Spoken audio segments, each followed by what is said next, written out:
So what's up, dude? How you been? Good, man. I can't watch hockey anymore. Why is that? Because anytime I'm watching hockey, I look at myself and I go, why am I not being paid for this right now? Paid to watch hockey? Paid to watch hockey, yeah. Because I've spent the last 15 years of my life being paid to watch hockey and call hockey games. I've been paid to write about hockey. I've been paid to cover the statistics of hockey. Basically, I've had all these paid hockey gigs. And now when I sit down and watch a hockey game, I really can't unless I'm getting paid for it. And it's crazy because I love hockey. It's one of my favorite things in the world, but I just can't do it. I don't get it. So what do you think that is? What do I think it is? I think it's the Overjustification Effect.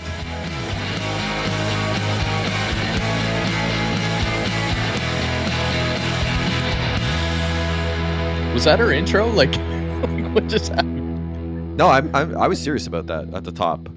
I tried to watch Game 7 of the Stanley Cup Finals a while ago now, but when I sat down and watched it, I just couldn't sit and enjoy it.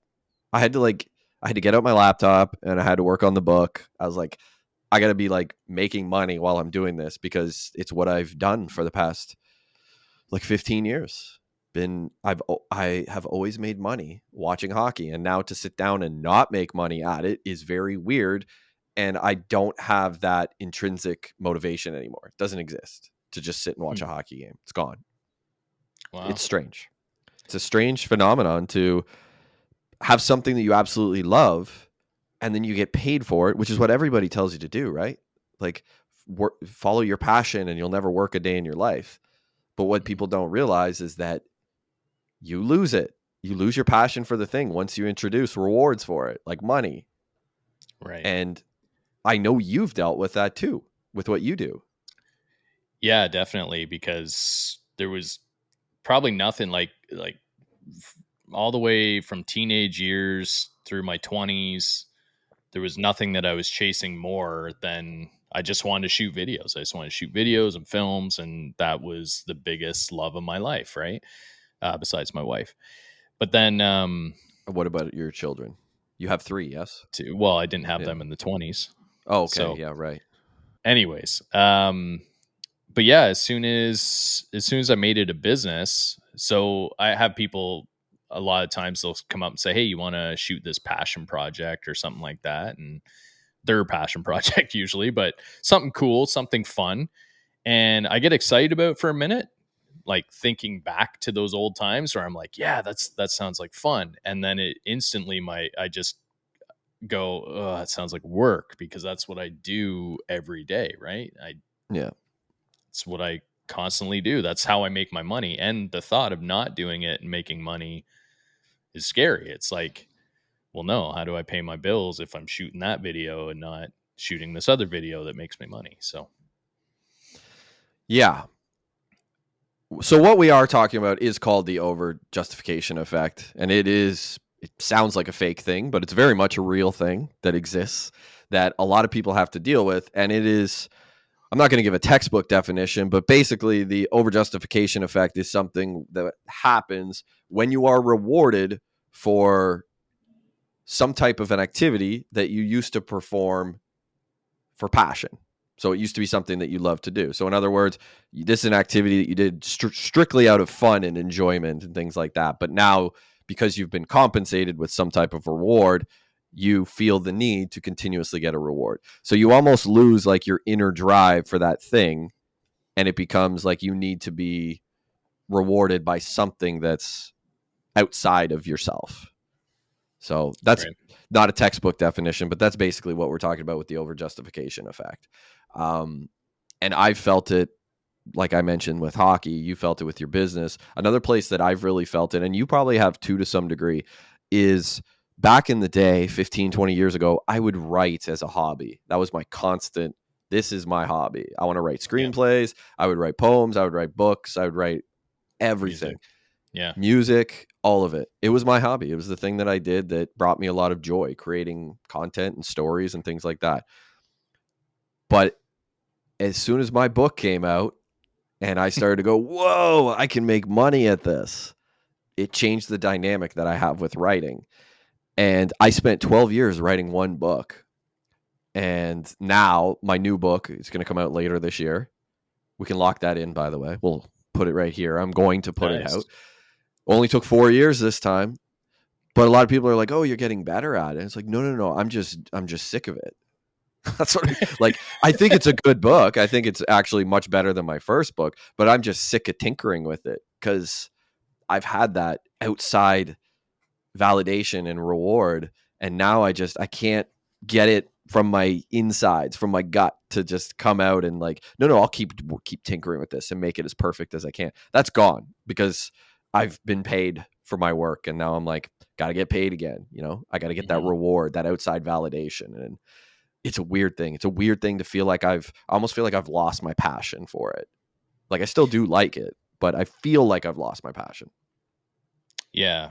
Yeah, it's strange how that happens. Like I get that with video production as well. I'll create a video, and I used to like stay up till 2 in the morning. Like if the video excited me, I'd stay up till 2 in the morning and I'd tinker with it and change little things and like just perfect it.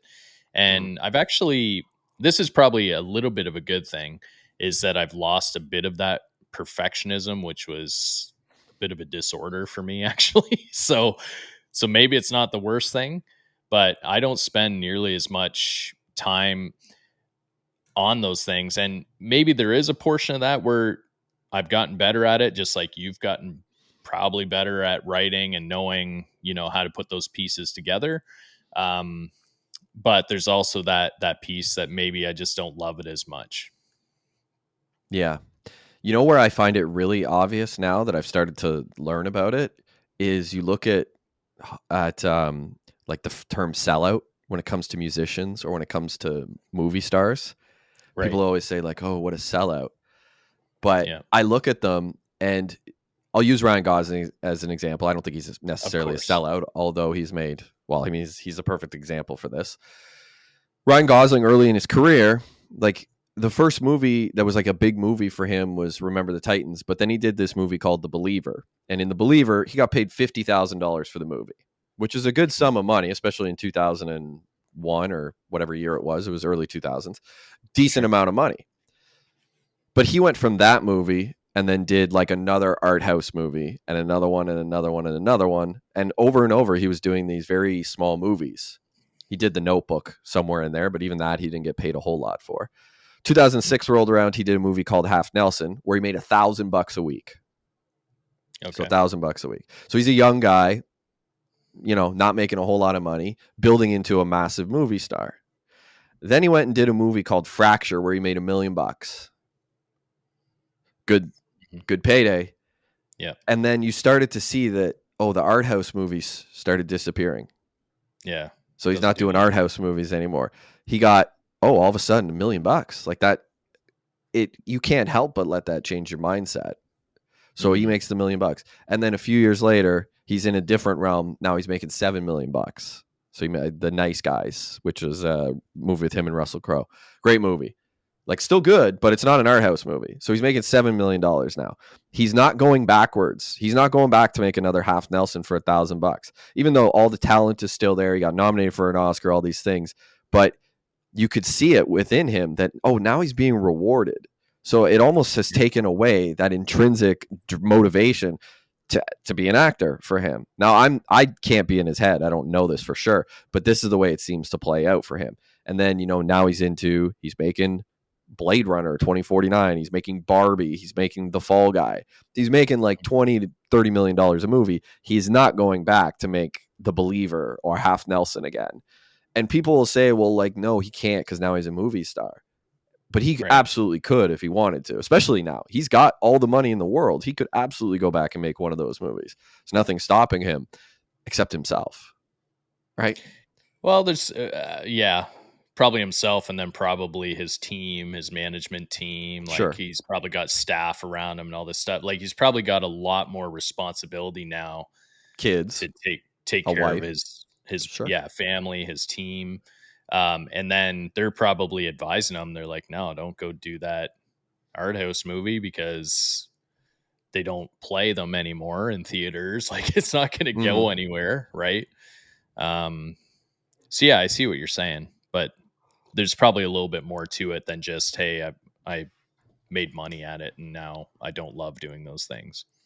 I'm sure it's a combination of things, but I think the drive to do it probably doesn't exist that he had 20 years ago, because now it's Yeah. become, I mean, it's essentially become a job, right? It's what people talk about. Like as soon as money gets involved, it becomes a job, and jobs are different than passions. You Hmm. could use bands as an example too, or music. Or you see it all the time with bands. Like they'll have an album come out, and you could tell, it's something that they were passionate about. It's their first album. If it becomes a hit in their first album, usually you'll see that second one rushed out, right? Like the follow up, because you got to capitalize. Right. But usually don't see the same. There's not the same type of songs. It's not like heartfelt, passionate songs. It's more commercialized. And again, you do have a team around you, and you are trying to make money at it. But that drive, you just start to see it disappear. Yeah. I've noticed this with a lot of bands, because there's been bands that their first album comes out and I latch onto it, love it, go see their concert, the whole deal. But then the second time you go see them play, the passion, or like the what made that first concert special is gone. It's you can tell they're not as into it, because now it's a grind for them. Right. And Yeah. like you can go back to the 90s for this example, but one of my favorite bands was Third Eye Blind. Their first album they took years to write. It sold 6 million copies, and 2 years later they put out the second one. And if you look at the first album, the songs, what they were about, versus the second one, you can tell that in there a lot of that passion started to die out. And there was like infighting and stuff too, like they were fighting each other, but you could see it in the songs that the passion's kind of stripped away from it, and it's become more about like, let's just get the product out. And that is unfortunate, but that's human nature. Yeah. So I started to kind of read about this phenomenon. This is what I wanted to get into with you today. I found this old article about the overjustification effect that Okay.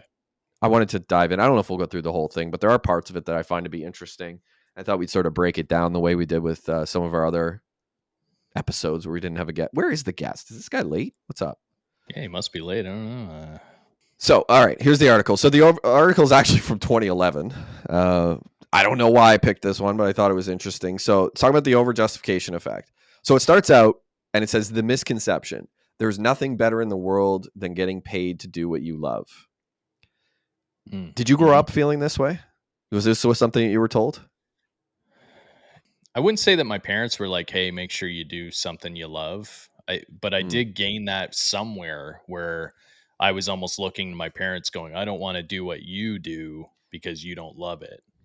Right? So, I do feel like I was told that, and I think it was probably by the media. Yeah, that's fair. That's who I would have had too. Mhm. I wanted to go into media, ironically. That was what I Yeah. wanted to go into. Yeah, more specifically the sports media, but I think society as a whole was what was saying to us, like, go chase your dreams and find something that you love and do that. And I did it. I did chase my passions.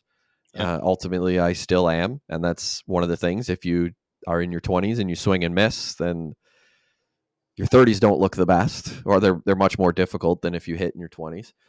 Um, Yeah. I agree. It's a misconception. The idea that like there's nothing better in the world than getting paid to do what you love. I think it's mostly true, but I don't think it's 100% true, and I don't think it's true for everybody. I think it comes down to your individual personality. I'm sure, like there are people who are built to be passionate about. Like Joe Rogan is a good example. He loves the UFC. He loves mixed martial arts. It's Yep. been a passion of his entire life. He is able to collect money and continue to be passionate about it. Now, even with him, you notice that his schedule is not what it used to be. Now, again, kids, family, podcasts, got a lot of other commitments. But back in the day, he was there for, every pay per view. Rarely commentating anymore. Like you see him once in a while. He talks about quitting, like retiring often. Yeah. He said the second Dana White leaves, he's gone. Yeah. So yeah, I wouldn't say that passion's still there. No. And I mean, part of it's getting old too. We haven't really factored that in. But as you get older, I mean, your interests change, your your priorities change, your responsibilities change. Like for you and I, we have kids. We can't be running around with cameras and, writing articles all hours of the night, doing this type of stuff. Our Yeah. responsibilities have changed. You also have a business. I have commitments that I have too, like with family and things like that. So all that does play into it, but you can't really discount like how much getting paid to do something changes your outlook on it, or getting rewarded in some way. And I think later on we need to bring up the idea of parenting too, because this is something I noticed with parenting as well. We'll talk about that Mhm. after, but just go Okay. back to the article. So the misconception is there's nothing better in the world than getting paid to do what you love. The truth of it, and this is what it says in the article, getting paid for doing what you already enjoy will sometimes cause your your love for the task to wane, because you attribute your motivation as coming from the reward and not your internal feelings. That's what they deem as the truth. Do you agree or disagree? Yeah, I definitely agree with that. So Mm-hmm. it goes back to what I was saying, like with my video production business. It's like if I'm not getting paid for it now, I'm thinking I shouldn't be doing it. Even though Yeah. it might be something that I would totally enjoy and love and all this stuff, you start thinking, no, I got to keep this business going. I got to keep my staff paid, all that stuff, right? So Yeah. so the reward does become the money coming in, but that uh I've got no feelings when that happens, really. Like you just get paid and you move on. Like there's no like love for that, really. Like it's like, okay, good, the bank account's where it needs to be. Yeah. Is it ever where it needs to be? Well, there's a level. Yeah. Level that keeps you out of poverty. Yeah, pretty much. Honey, we have enough money to stay out of poverty this month. Yeah, Fantastic. That's good to yeah. hear. Yeah. I hope we Can't can pay, do it next month. I can barely pay myself enough to live, but it's it's working. Yeah. So, on that note, from the article, money isn't everything. Money can't buy happiness. I don't know that I necessarily agree with that. It can buy little bits of happiness. Don't live someone else's dream. Figure out what you love and figure out how to get paid doing it. So money isn't everything. Money can't buy happiness. Don't live someone else's dream. Figure out what you love and then figure out how to get paid doing it. So that's what the article's saying. That's what we've been told is That's what the we've right. been told. Yeah. Yeah, yeah. So then they add maxims like this often find their way into your social media or media. They arrive Right. in your electronic mailbox at the ends of dense chains of forwards. They bubble up from the collective sighs of well paid boredom around the world and get routinely polished for presentation in graduation speeches and church sermons. Yeah, it's funny because we didn't grow up with social media. Like we No. grew up without that, and it Mm-hmm. still seeped its way into us, right? Yeah, our consciousness. So like you got to wonder, these kids that are growing up now, and you do see it. Like I see it with my own kids. They're like, I want to be a YouTube star, right? Yeah, It's influencer. like, okay, well that was us in back in the day going, hey, I want to be a famous actor like Ryan Gosling, Yeah. right? Like, Little do they know that their father is a YouTube star yeah, that's right. Yeah, on millions this of show. viewers on this show. Yeah. Hundreds of millions. Hundreds of viewers, yes. Yeah. um but yeah, we didn't have that, so it's going to be really, it's kind of an experiment right now to see how what's going to happen to these kids growing up, and their what seeps into their consciousness, and then I guess how disappointed they are when they When get they become older. adults. Yeah, and it just doesn't pan out exactly how they think, right? Yeah, and that's the thing for most people, 99.99999% of people, it just doesn't play out the way, the whole idea of chasing your dreams. It doesn't happen for most people, unfortunately.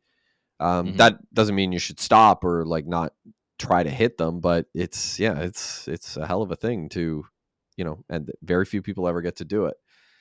Yeah. So, continuing from the article, speaking on the idea of like being a YouTube star or whatever you want to be. So, money, fame, and prestige all dangle just outside of your reach, it seems, encouraging you to lean further and further over the edge, to study longer and longer, to work harder and harder. When someone reminds you that acquiring currency while ignoring all else shouldn't be your primary goal in life, it feels good. You retweet it, you post on your wall, you forward it, and then you go back to work. Yeah, yeah. You and me send memes back and forth all the time, or like little clips of motivational things, right? And then it's like, yeah, man, that's what we need to do. And then you just And go then back back to to the work. same thing you were doing. Yeah. Yeah. It is. There is so much out there in the ether now about how if you work extremely hard over a long period of time, you will get the things that you want. Mhm. And while that's nice and that does happen for some people, it doesn't happen for most people because eventually, like, what is a long period of time? Is a long period of time a year, 5 years, 10 years, 20, your entire life? It's Mhm. different for everybody. So you and I have done this show for almost a year.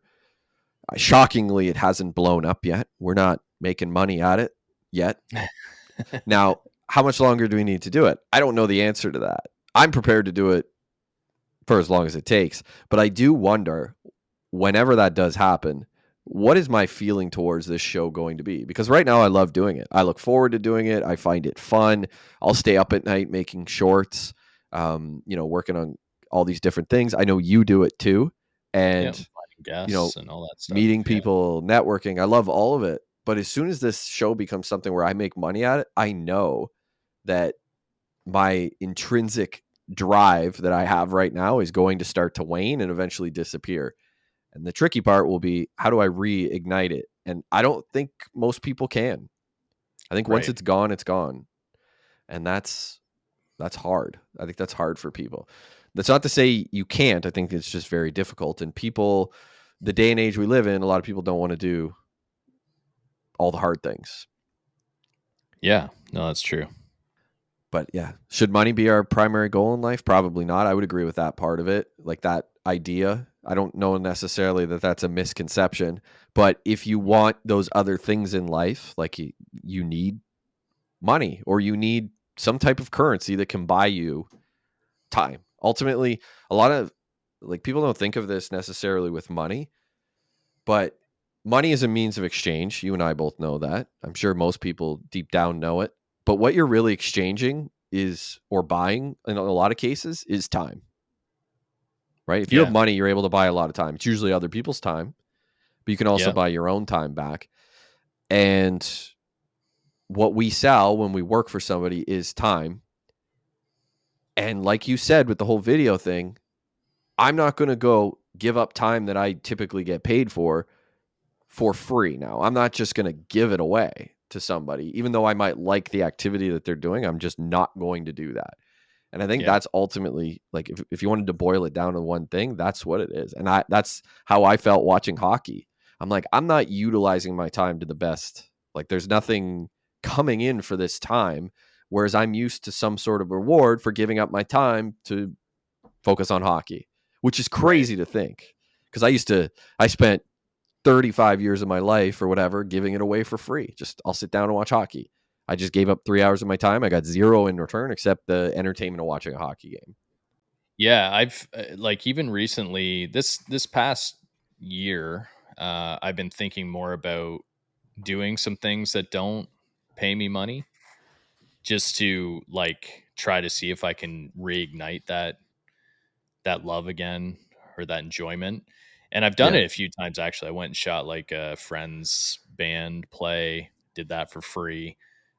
We were going to do a bit of a trade trade of services because he owns a business, but um, even still, that didn't happen. But it's what I found is when I do those things, I don't see the importance in them either. So although it may have been really important to them, it goes like bottom of my priority list Yeah. I could see that. instantly. Like for at the time that I'm shooting it, it's like this is top of my priority list. This is fun. I'm enjoying it. And then when it comes to actually delivering it, fell way to the bottom because it just went back into those old routines where it was like, no, I got to be doing the thing that's making me the money. It's quite an outlook. I've never really thought of it that way. There's people will always ask some expert or like somebody who knows a lot about a certain thing to come and do that thing. So if you know an electrician, you'll say, "Hey, can you come over and just do this?" Hmm. And then they'll get upset when that falls low on that person's priority list. They're like, "Yeah, I mean, Yeah. when I get a chance, I'll come over." But you're right. They're just going through it. right? They're like, I get paid for this all day. I'm not going to do it for free in my spare time, or it's going to be super low priority because there's nothing in it for me and I'm not going to enjoy it. And we are all inherently selfish to some degree. Even the people who say Yeah. they're not, they are. Their selfishness is just rooted in, like, they get enjoyment out of helping other people. So that's what makes them feel good. So while it's not selfish because you're helping somebody else, inherently you're doing it for yourself to feel good. Right. Yeah. And what kind of friend are you to ask that person to come and do that? Right? It's I, like, I do always laugh at that. Yeah, but I've done it. I've done it many me times. too, Like, for sure. if you can get a deal, you're going to try to get a deal, even if that's on the back of your friend that works 60 hours a week, and then you're asking them to come over on a Sunday to do your work Yeah, for free. for free. Yeah. I gotta go work 5 12s in a row at this thing. This is my only day off. But yeah, I'll come do that thing that I do 12 hours a day for free for you. Yeah. Sure. Yeah. Huh. I never really thought of it like that, but it makes total sense now that I actually think about it. And honestly, that friend is going, "Hey, I want to do this for you. I want to help you out. I want you to be happy." And like, they do want, I know for myself, like, whenever someone comes to me and they're like, "Hey, do you think you could do this video project?" And I'm like, my gut instinct is to go, "Yeah, man, I have that skill and I want to provide that for you because you're a friend of mine." But the fact is, it falls like instantly. Like, I go from excitement, I'm totally excited to do this for you, to falls to the very bottom of my priorities. Right. So I don't have any skills, so no one ever asked me to do anything. That's the key. Just be useless, like me. You think people are yeah, asking a guy with 2 busted ass hips and a bad back to move? I don't think so. yeah, that's true. Yeah, I that's don't why I think don't so. own a pickup truck. Me too, actually. Be like, My brother, ask when he bought a pickup truck, everyone. I was like, "Yeah, you dummy. What are you thinking?" And everyone's going to ask you to move. Yeah, and they do. Yeah, Yeah, and they do. And they totally do. Absolutely. I've asked him to move all the time. yeah, I'm just kidding. But I know people do ask him.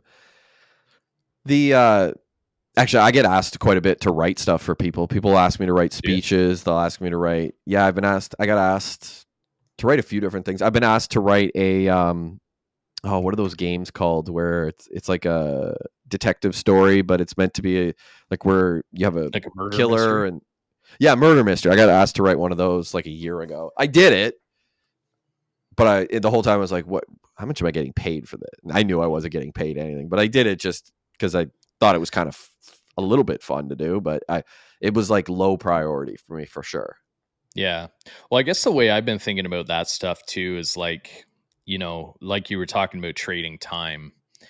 It's like, if I'm going to trade the little bit of time that I have available and I'm going to be away from my family to do that, it better be something that is my project that I'm passionate about. And that's where it becomes like a challenge. You're saying no to people and they do think you're a dick. They're like, "Man, Yeah, this guy, he's got this skill that I need and he's not willing to do it for me even though he's my friend." And it's like, yeah, because you're, whatever you're working on, that's not my passion project, and you're asking me to be away from my family and all this stuff, right? Like, so I yeah, do want to get to the point where I am trading some of my time for things that do ignite passion inside of me again. yeah. I don't know how to get there, but That's what we're trying to figure out, right? That is ultimately what this show is about, or at least part of it. These solo episodes are kind of about that. I yeah, think, at least to me, yeah. How do yeah, you reignite, your love for your hobbies and the things that you're skilled at? yeah, Because once you do start to make money at it, it becomes certainly a completely different thing. So let's go back to the article. If okay, only science had something concrete to say about the whole thing, all these living greeting cards dispensing wisdom are great and all. But what about really putting money to the test? Does money buy happiness? In 2010, scientists published the results of a study looking into that very question. The research by two people's names I can't pronounce, Daniel Kahneman and oh, that's gonna be bad. You Yeah. trying to read it. Yeah. Oh, dude, I should not be the one reading this. Uh, so those folks, Danny and Angus, published in the Proceedings of the National Academy of Sciences, analyzed the lives and incomes of nearly 500,000 randomly selected U.S. citizens. They dug through the subjects' lives, searching for indicators of something psychologists call emotional well-being, a clinical term for how often you feel peaks and valleys like joy, stress, sadness, anger, and affection, and to what degree you feel those things daily. In other words, they measured how happy or sad people were over time compared to how much cash they brought home. Hmm. So this is the heart of the overjustification. We're outside of the article right now. Is not just like, does money buy happiness, but does money change your perception of how you feel about activities or events or things that you do or what have you? So to me, Mhm. that's the heart of this whole question: is that a real thing? Do the rewards change how you feel about things? Yeah. Well, I know. So my wife and I have been talking a lot lately about, some debts that we have and different things like that, like line of credits. And as interest rates are going up, it's like, okay, let's get these things paid off. But it becomes harder and harder to pay it off with the way prices are rising and our wages aren't really changing and all that stuff. Um, but that being said, um, as we've been able to figure that out and get some things paid down, like as we do get a little bit of that money and figure those things out, there is a sense of like contentment in that. And also like getting to a point where you can plan out things like vacations and you can go away and you can, I don't know, buy some things for your yard that make it a better place to be. I don't think money buys happiness. I think money can buy things that can lead to some contentment. Yeah, I would agree. Money can certainly, I think money can buy happiness. A very small Well, amount of money happiness is can a buy. feeling, so no, it can't. Well, sure it can. It can buy a little bit of money can buy you a lot of happiness. It just depends how much time you're looking to be happy for, Yeah, but do you get right? like the happiness injected into you? Like happiness Well, is a feeling. yes, happiness is a feeling. So can money buy it? Sure. Very little money can buy happiness, but a ton of money can buy a lot of misery too. So you ask the Mhm. question, can money buy happiness? Sometimes. The answer is sometimes. Like most answers in life, it's shades of gray, but money can buy an awful lot of misery. So if I buy, you know, a drink at a bar, might be happy for 10 minutes drinking that drink. Like, oh, this is, Johnny Walker Blue or something, like this is great. I've I spent found a maybe drink I've 40 never bucks. had. Yeah. Yeah, that's a lot of happiness for 40 bucks, but it's a very short bit of happiness, right? Hmm. Where whereas you could be like the US military, spend $1 trillion a year, and all you spread is misery around the world. So Right. yeah, you could have a ton of money and it could buy a lot of misery, or you could have very little money and buy a bit of happiness. But it's not an infinite thing. Like that's the thing about happiness, is happiness does not last forever. It's just like you said, it's a feeling in a very specific period of time. So to Mhm. answer the question, like, does money buy happiness? The answer is really, it can, or sometimes. Yeah, it can buy the things that can lead to some form of feeling happy. Yes. Yeah. So back to the article, and they're talking about the feeling people have or how they feel and their ability to feel peaks and valleys versus how much money they bring home. Hmm. So in this study, they checked if the subjects were consistently able to experience the richness of existence by whether they were tasting the poetic marrow of life. The researchers discovered that money is indeed, it feels like this was written in like Poetic 1930. marrow, like Yeah, like chewing Shakespeare on a wrote bone it. there, pal. Yeah. Uh, the researchers discovered that money is indeed a major factor in day-to-day happiness, which is not a surprise. You need to make a certain amount on average to be able to afford food, shelter, clothing, entertainment, and the occasional Apple product. But or what spun top hats around the country was their finding that beyond a certain point of money, your happiness levels off. The happiness money offers doesn't keep getting more and more potent. It plateaus. So the Mm. research showed that a lack of money brings unhappiness, but an overabundance does not have the opposite effect. So it doesn't make you happier. According to Okay. the research, this is where they get into the numbers. According to the research, and again, this is from like 2011, in modern America, the average income required to be happy day to day to experience emotional well being is about $75,000 a year. It's probably double now. That's got to go up. Let's say it's 150. According to the researchers, past that point, adding more to your income does nothing for happiness, enjoyment, sadness, or stress. A person who makes on average $250,000 a year has no greater emotional well being, no extra day to day happiness than a person making the 75K. Excuse me. Allergies. In Mississippi, it's a bit less, Chicago a bit more, but the point is that there's evidence for the existence of a financial happiness ceiling. The super wealthy may believe that they're happier, and you may agree with that, but you both share a delusion when you think of this. Okay.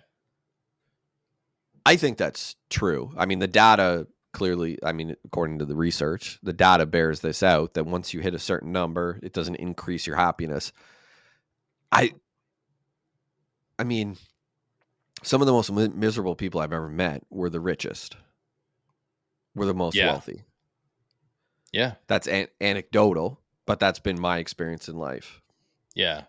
Well, if you think about it like a corporation too, like if you think of a person like a corporation, their goal is just every year to have higher profits, right? But it's not changing the business that they are. It's not, you know what I mean? Like having that more money isn't like making them some ultimately different business. I'm thinking of like say a bank or something like that. Yeah. Um, the employees aren't necessarily happier because the business is making more money. No. Like I think it would be the same for an individual. Like the more money you make, it's almost like you would just it's kind of like a crack fiend. You're just like, let's just get more of it, but it's not doing anything more for me. It's just adding to the pile. Yeah. That is human nature, right? We're Hmm. creatures that love to just we see it as growth. Like, oh, I'm growing my wealth, I'm growing my this. And it's nice to be able to go on several trips a year. It's nice to be able to do the fun things that money brings. But just because you're able to do cool stuff doesn't mean that you're going to have it in here to feel happier. Right. What does? I mean, that's different for everybody, but money in and of itself, money's just a tool. And you think about if you compare it to other tools, how many tools really make you happy? It might make you happy. Again, back to the money thing. People always go out and buy things and they'll go, "Oh, if I have this, it'll make me happy." And then they have it Mhm. for like an hour and they're like, "Well, I'm bored with it." I find that like, jump on Amazon or something, you find that like piece of equipment or something that you are like, yeah, I need this thing, this new drill or whatever. Yeah. And you buy it and you're anticipating its arrival. You're watching the tracking. It's going to be here in like a day. And then it gets here, you open it up, check it out, charge the battery, throw it in, and then like you sit it in a closet. Like it's really not that exciting. It's exciting for a very short-lived period. Yeah. That's most material things. Yeah. I feel like that would be the same with a boat or a brand new car or something like that. I'm sure every once in a while you'd look out and go, man, that's a nice car. And it would get you from point A to point B, just like the car you had before. But I don't know. I feel like it'd be short lived too. You'd just be 2 years down the road going, I just want a new car. Yeah. That is what we are as human beings, right? For with Hmm. everything, not just the amount of money you have, but the stuff that you have. That's why if you look around at society, there are self-storage centers everywhere because people have so much shit. They can't even fit Hmm. it in their house. So they got to pay extra to like box up all of their whatever and throw it in a storage unit because it's all stuff they bought to that they thought would make them happy in a lot of cases. Yeah. This is something I've really tried to like my wife and I have really tried to get this with our kids because our kids are getting to the age where like material things are starting to matter and Hmm. I don't want to raise materialistic kids as much as I can. Like, yeah, I want to give them things, but I'd much rather give them memories than material if I can Yeah. help it. Yeah. So, That's good. yeah. Back to the article. So if you don't already have it, money can improve your life and make you happier. But once you have enough to go to Red Lobster every Tuesday without worrying about paying the water bill, you're good to go. Red Sure. Lobster. Yeah. Yeah. Or as Henry David Thoreau once said, a man is rich in proportion to the number of things which he can afford to let alone. In the modern United States, the ability to let most things alone, according to Kahneman and Deaton's research, costs about 75 grand a year. Again, it's probably more like 150 now, but Yeah. um, Maybe even more. yeah. So the article does go into more detail. It's quite long. I'm not going to go into the whole thing, but I do want to talk about some other parts of it. Mhm. What do you think actually causes this? So back to the overjustification effect. What do you think? Like, if you look at yourself, what do you think's the actual cause? If you had to guess. Well, I think probably there was this underlying, I don't know where I got it from, but I think there was this underlying thought that if I do this thing, I'm going to be happy, right? Or there's also maybe a part of us going like, I still haven't reached where I want to get to, Mm-hmm. you know? Like I had that situation this past year, right? Like I always thought I wanted to be in the film industry. And then I went on a film set and I was like, I had this realization. I was like, that's not what I want. Like, just wasn't for me. So Yeah. yeah, I don't know. I think we're kind of conditioned throughout our lives to go after something that we're passionate about. And I don't necessarily think that's a bad thing, but just you got to be willing to accept the fact that it might not be exactly what you were looking for. Okay, that's interesting. What's your I thoughts? th- I think we are all conditioned to be farsighted. And what I mean by that is I think we are all conditioned to always look way out at what's going on and look for things like validation from the beyond, to look at like this is I think a lot of it is driven from like consumerism and stuff like that, because we're always Mhm. taught like, oh, look at what your neighbor has. Like we're kind of conditioned to be like, look at what your neighbor has. Yeah. Look at their car. Look at the CAT scan machine your neighbor just bought. Maybe you should get a CAT scan machine.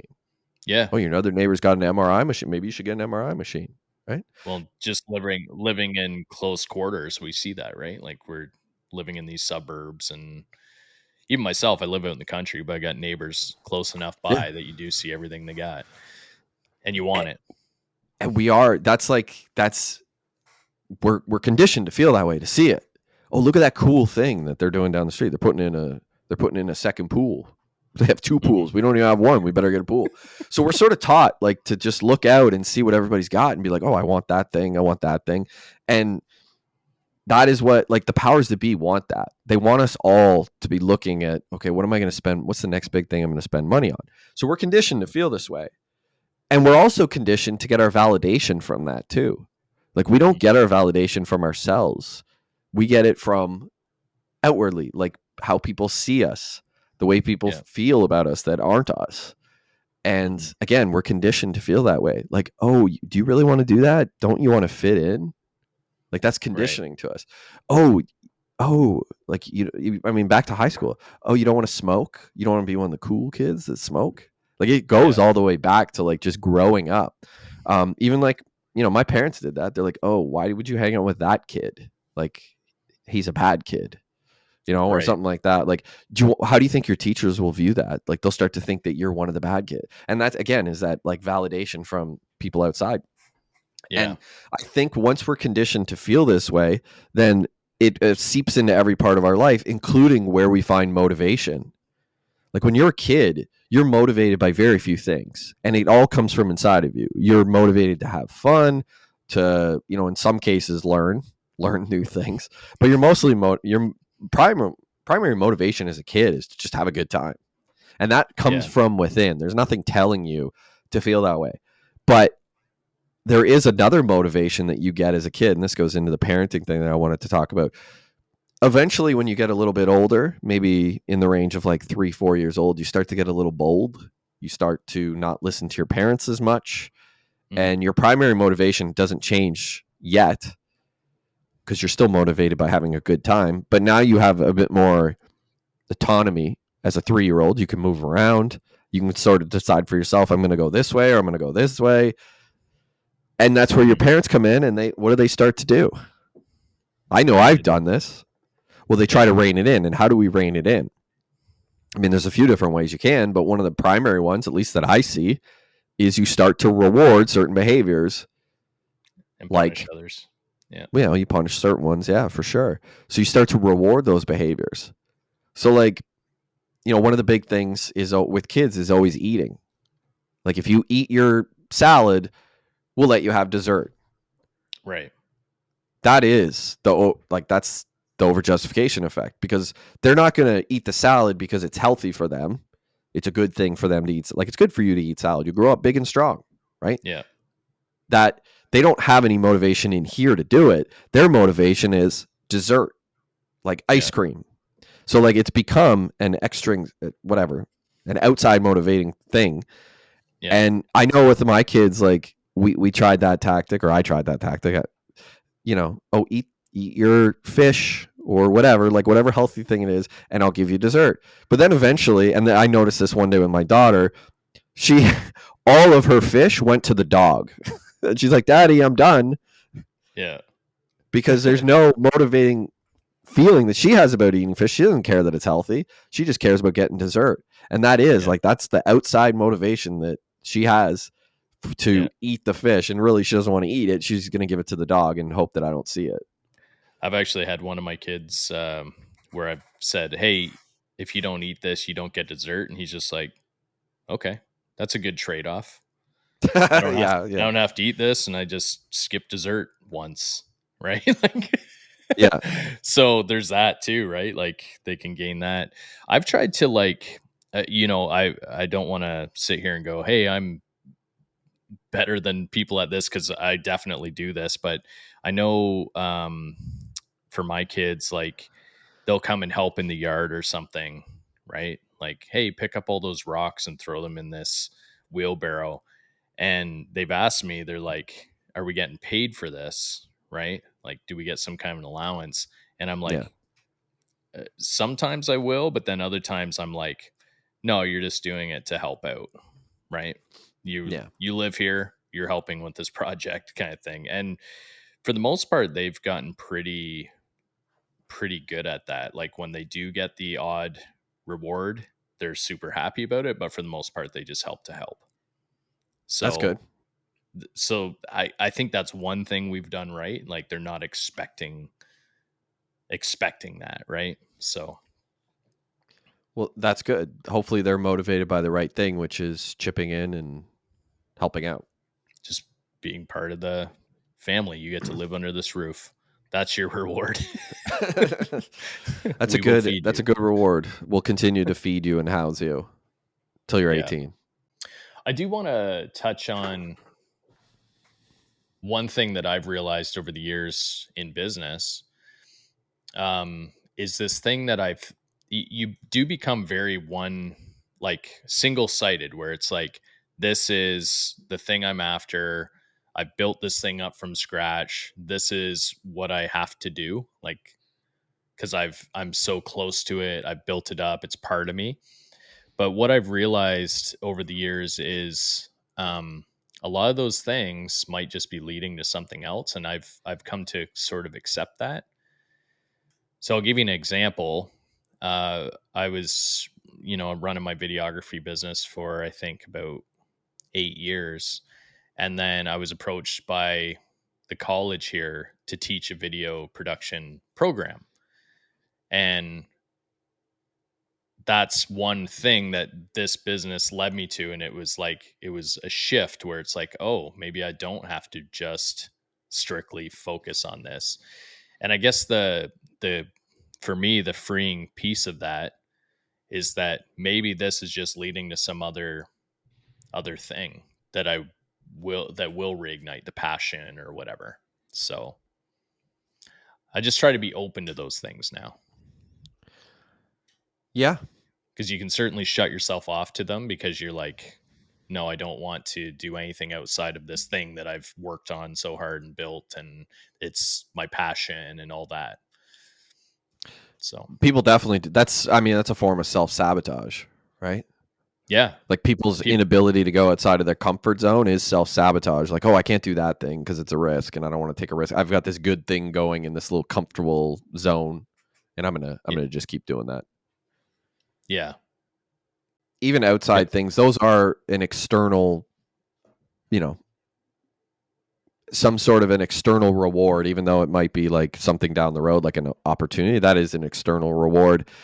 And I think in a lot of cases, for people, the external reward becomes almost like a need, or like it becomes sort of I'm looking for, I guess, coercive in nature. Like, oh, I need that thing, like money, right?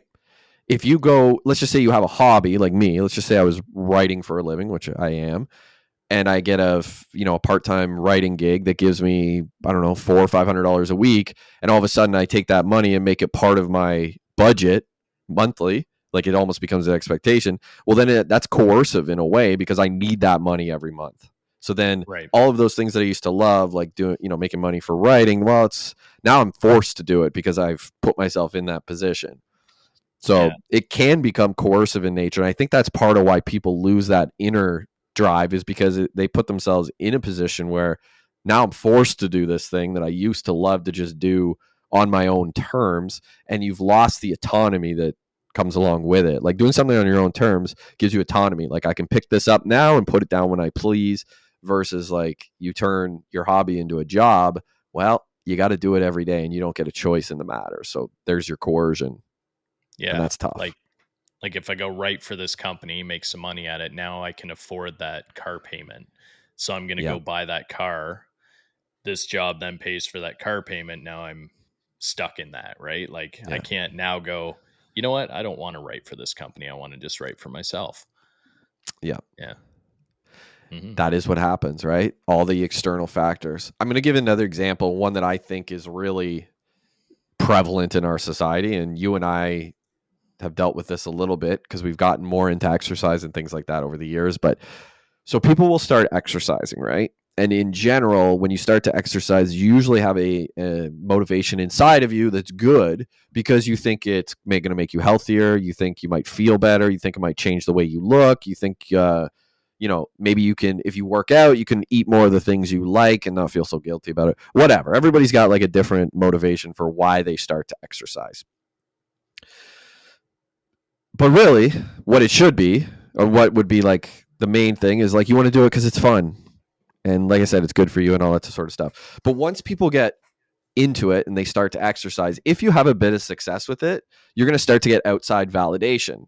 And then you start to work out, or you're continuing your workout for sort of external factors. So let's just say you work out and you lose 40 pounds, and maybe you take some Facebook photos and some whatever Instagram stuff, and like you're showing people how good you look because you're proud. Well, now the thing that's going to motivate you is no longer within you. It's the world. Like you Right. don't want to go back. You can't show the world you went back to gaining the 40 pounds. So you have all these outside forces basically putting you in a position where, well, now I have to work out. Now I have to eat well, or else, Mhm. people around me will all see, oh, he went back. He went back to what Yeah. he was. So then your exercising becomes more of a thing of like, well, I have to do it. And it kind of strips the fun out of it, or strips the joy out of doing it. And I sort of noticed this when I started exercising because I did it to keep my hips and my back going, and that was the main reason I did it. But then I started getting comments like people being like, "Oh wow, you look pretty good, exercising, like all this stuff." And then it became more of like, well, I got to keep doing it because I'm getting compliments for it. So Yeah. I lost my internal motivation. Yeah. And now suddenly you're proving yourself to these other people instead of to just yourself. Yeah. Yeah, yeah, Yeah. it's whatever extrinsic motivation instead of intrinsic motivation. I have a hard time saying that. Extrinsic. Yeah, that's a tough one.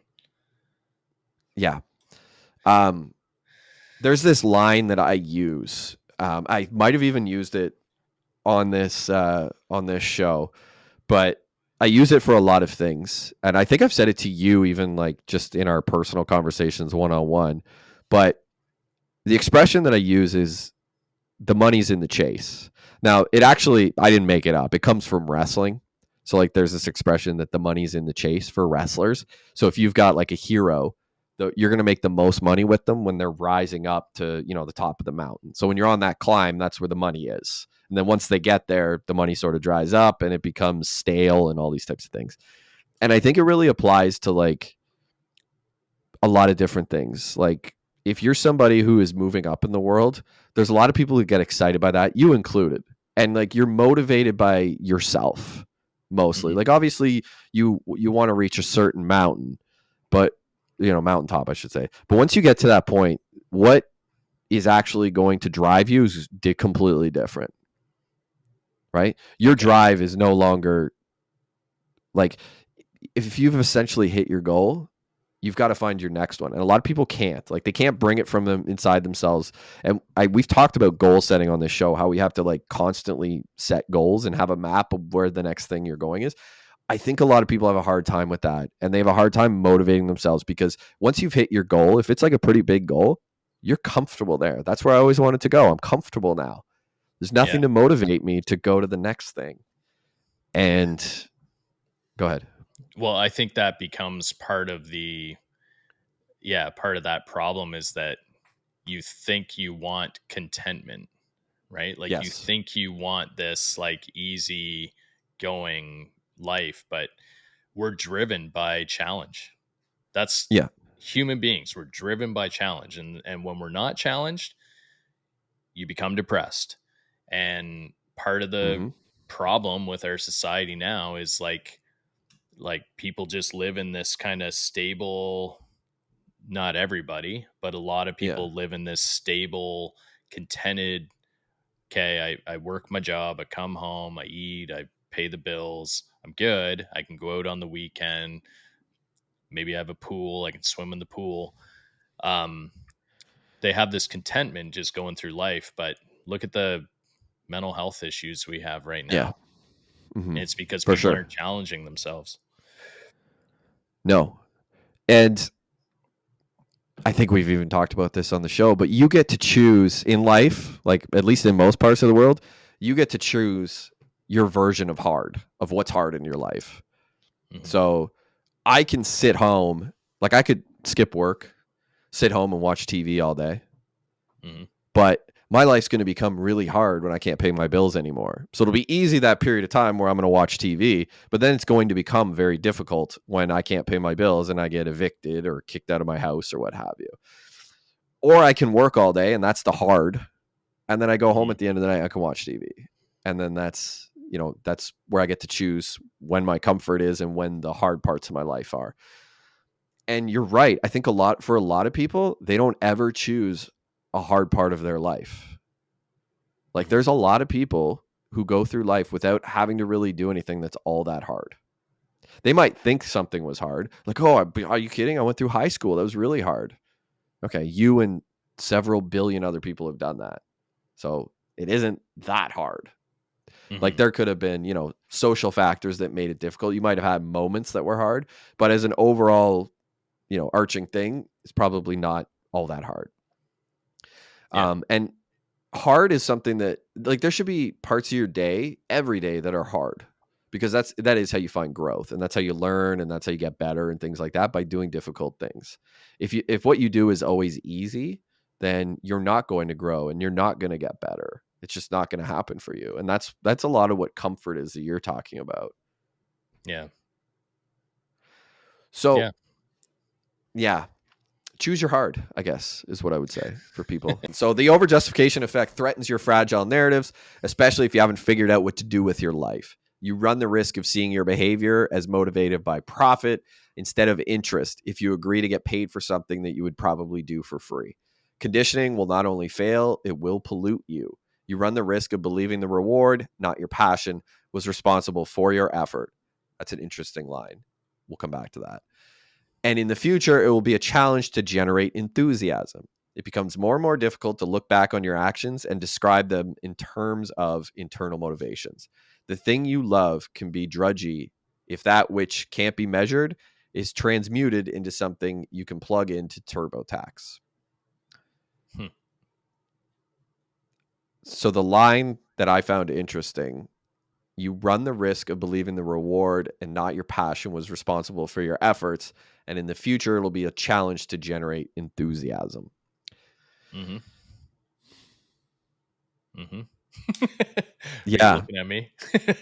I am looking at you. So this is something you and I, part of what is kind of crazy about this article is you and I have actually talked about that is like, what is our motivation to do this show? Mm-hmm. And the big one for us was like, we're storytellers. We want to tell cool stories. We're probably in a position now where we could make money from this show. I think like Mm-hmm. we get enough people that listen, enough people that watch that we could be making money off this show. I almost feel like and you've talked to me about it, it's like, when are we going to start making? But there's a part of me that holds back because I'm just doing it for the love of the game right now, so to Yeah. speak. Like I just really like doing this, and to me, it's fun. And I Mm-hmm. know deep down that money will change how I feel about it, and I'm not prepared to do that just yet. If we get to a Yeah. point where we're getting 30, 40, 50,000 people watching our show, I'll probably feel differently. But for right now, I just look at it and I go, it's fun. I love it. I look forward to it. I want to keep it as that because my motivating factor is to tell stories, meet interesting people, and just have a good time. That's what motivates me right now. Yeah. Yeah. Same. And I like putting it out there and hoping that it, like, I don't know if it's affecting anyone. I don't know if anyone's learning from what we're putting out there, but I do get satisfaction in the feeling that maybe someone is. And I almost like that I don't know for sure. you Yeah. know, like, yeah. Yeah. People do tell me like I've had quite a few people message me about certain episodes. In particular, Ryan's episode, Jody's episode for sure, where they've talked to me about, things that they took out of it. Even the episode that you and I did, like I sent you text messages about that one, the last solo episode or the first solo episode that we did. Like there were people who actually took a lot away from that, which surprised me. But again, I'm trying not to let that even be my motivation because that is some like outside motivation. And I want to make sure that I have my own motivation for now. And I would Yeah. like to look back on this particular episode, maybe a few years from now, have us be whatever, in a different place with the show, like bigger, but look back on it and still have similar motivation that I have right now. That's my hope. I don't know if I will, but I'd love to be able to look back on whatever episode this will be, 20 or 21, and be like, yeah, shit, my motivation's pretty much still the same. That would be cool. I think people lose that. Like what was the original motivation changes all the time. Yeah. Here's hoping. Here's hoping. Is there a better example than business though? Like or like somebody who creates either a service or a product? Most people who create a product or a service, they do so out of they needed it. Yeah. Like I see a lot of people though that start things out as a hobby, right? And true. any hobby you do is strictly passion. Like there's strictly passion is the only reason you would like why else would you do a hobby? Yeah. Why else would you go bowling? You're not going Yeah. bowling to be a professional bowler. No, you're going bowling because like you're getting it with your friends and you just love that game, right? Like, and you're trying to reach for, I guess, 300 or whatever. Yeah. Um, get some turkeys, But yeah, like I do see people start out as a hobby, which they love, and then that hobby they go, hey, why not make some money at it? Or other people outside are going, hey, you could make money at this, right? And then they do that, and then eventually you've lost that hobby as your passion. It's now a job. So we've talked about this before. You need to find a new hobby. Our hobby right Yeah. now is second story. Yeah. Ryan Holiday talks about that a lot. He's got hobbies away from writing because writing used to be his hobby and now Yeah. it's his profession. You know, I never understood my father until right this second. My dad, I've mentioned it on this show. My dad was a carpenter. like in his spare time. He did it pretty much every night. He would go to his workshop and he'd build stuff for a couple hours. It was what he did every single night for, gosh, like 25 years. Mm-hmm. And he would build people things and then they'd show up. I can remember he built this big, it was like a china cabinet. And it took him a long time, like weeks and weeks of work. And the guy came and he was like, Gary, how much do you want for this thing? And my dad's like, well, the glass was $30. The wood was $100. Give me $130. And the guy's like, I want to pay you for your time. And my dad was like, no, don't worry about it. My dad's like, I like doing it. Don't worry about it. And we all thought he was nuts because we're like, why is he like, he could have made $1,000 for that, you know? Mm-hmm. And we weren't rich by any stretch. If anything, we were probably closer to poor than rich at the time. And my dad refused to take money. And I never understood why. And I don't think he even did. But he just wouldn't. Yeah. He wouldn't take people's money. And he would go help people with like other things too that he liked doing. Like, oh, go build a deck. My dad would just go do it because he loved it. Never charged people for it. He helped friends finish basements for nothing. Never asked them for favors, just would do it. Yeah. Not once do I remember him ever saying like, give me the money. And it was for him, it was just about, I love doing this. And I don't think he said in retirement he wanted to turn it into a business eventually, but I think he just didn't want to lose his hobby because he didn't want to lose his passion that was inside of him for those things. And I never understood that till right now. Now I get it. It's kind of cool. Nice. Yeah. Anyways, that was I cool. think it makes a lot of sense. You got to find your passion, man. Like find that thing you love and just do it because you do it. Yeah. Just do it because you want to do it. Yeah. Well, it's good we have this. This is our passion. Although we've talked about slipping into the whole chasing likes and chasing views type of thing. Mm-hmm. We haven't done it yet. Times. Like, yeah, we haven't deviated from like what our plan with the show is, but I could definitely see how people chase that because like we've had some videos do, hundreds of thousands of views and we're like, oh, if we could duplicate that. Yeah. Like, oh, that'd be cool to do that again. Yeah. That's chasing likes. And we, kind of just have to be what we want and keep doing it because we're motivated by ourselves. And if people like it, cool. That's great. We'll hopefully keep the same motivation. It's tough though. Definitely tough.